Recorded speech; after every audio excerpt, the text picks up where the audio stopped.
you're ready to set up your UK company, but you've hit a question you weren't expecting. How many shares should I issue? Should it be 1 or 100, 10,000, or even more? Not to worry, stay tuned and we'll explain everything.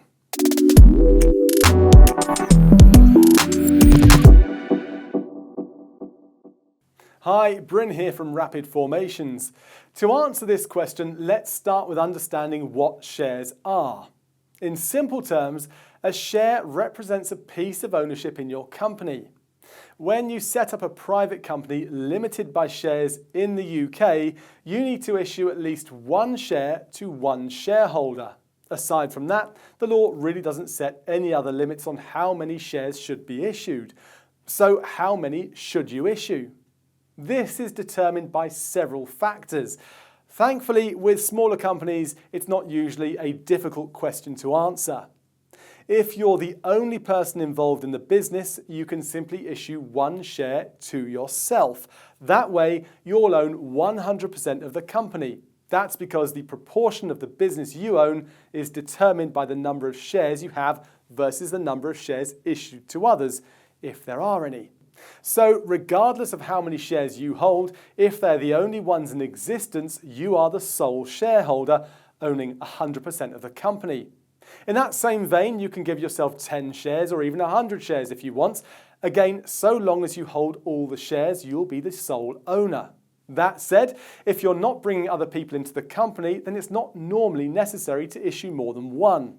If you are bringing on other people as a shareholder, however, you'll need to issue more than one share and give the shares you issue to the different shareholders in the proportions you wish each of them to own of the company.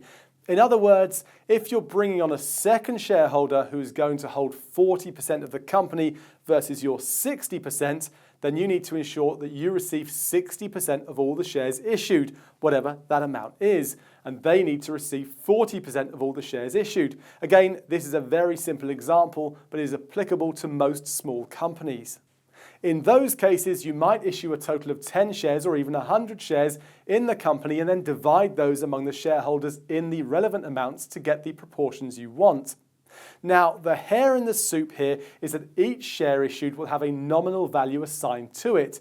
This is essentially a paper price that represents the minimum amount a person must pay or agree to pay to be issued the share. For most companies, this is £1 per share, although it can differ. This is important because the nominal value is a key factor in working out a shareholder's liability to the company. For example, if you hold 100 shares with a nominal value of £1 each, then your total liability in this respect to the company is £100. To be clear, we're not talking about the market value here. The nominal value is simply an arbitrary minimum amount assigned to the shares, which helps determine how much liability you assume when you receive the share. You'll need to remember this when issuing shares, as you don't want to issue too many shares and thereby create too great a liability. What we mean by this is that you probably don't want to issue 1,000 or more shares at £1 each, as your liability will be at least £1,000.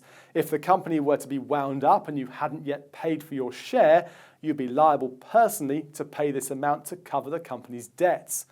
Basically, don't go crazy. It usually helps to try to issue as few shares as possible to achieve your aim.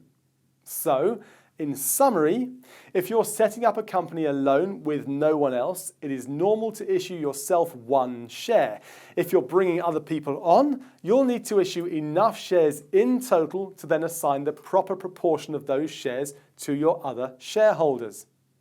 That's it for today's episode. If you're ready to form your company, then head to rapidformations.co.uk. Our online process makes it easy to choose the number of shares, see exactly how ownership is divided, and avoid common mistakes. And if you're not sure how to structure your company, our expert team is here to help you decide. Don't forget to like this video and subscribe to our channel to get more videos just like this one. We'll see you next time. Bye for now.